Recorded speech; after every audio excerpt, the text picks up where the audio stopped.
A Maryland nonprofit that received tens of millions of taxpayer dollars through Baltimore City has a series of transparency concerns that are raising alarms from some accounting experts.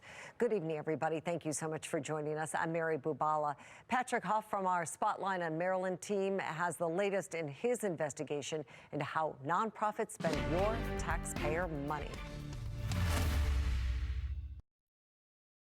Connections Through Life was granted a tax-exempt status by the IRS in December 2021.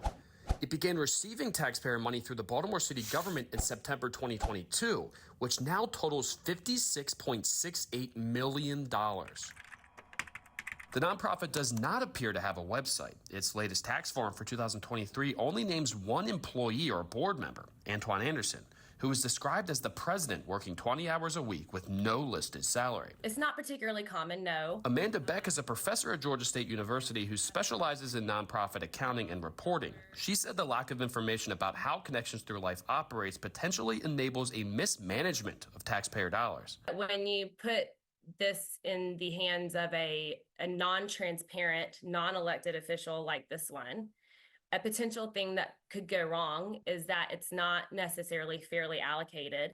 Connection Through Life's listed address is a suite in this building in Owings Mills. It's the same address that Anderson's for-profit firm uses. This firm, Anderson & Company, describes its services as tailored financial solutions for nonprofit and for-profit groups. We visited this shared office suite and did not see a sign mentioning the nonprofit, only Anderson & Company.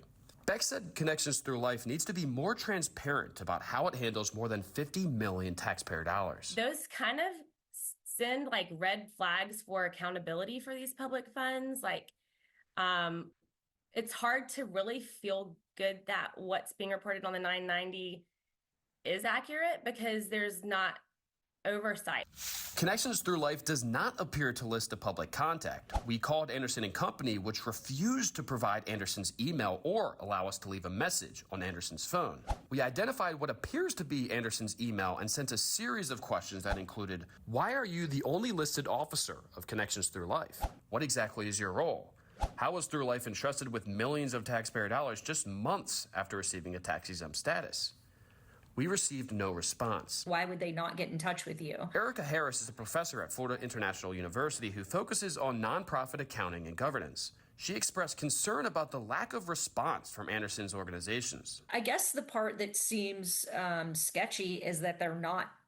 I mean, what do they have to hide? Harris and Beck described a series of additional transparency concerns within Connection Through Life's latest nonprofit tax form. The form lists 17 grantees but does not include how much money they received, which is a requirement from the IRS. Plus, they said the organization should have submitted their tax form for 2024, which is typically due in May. I think that in and of itself is lacking in transparency as it relates to where those grant dollars have been funneled through. In sort of a public stewardship sense, you would think that we would be able to track these dollars more easily. Connections Through Life states on its nonprofit tax form that it operates as the fiscal agent of the Ryan White program, which is a federally funded HIV program.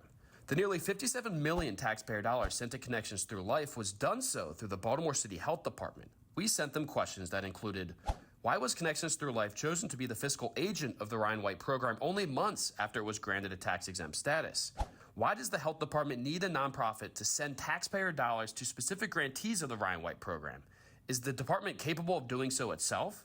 The Baltimore City Health Department did not respond. Harris expressed concern about Connections Through Life's listed mission, which is to offer support and increase awareness among individuals and entities within the community, both socially and financially. The odd thing about this organization is that it appears that all the grant monies are going to HIV organizations, but then like the overall mission of the nonprofit doesn't have anything even to do with healthcare. We'll keep you updated about whether this Maryland nonprofit provides more information about how it spends more than 50 million taxpayer dollars.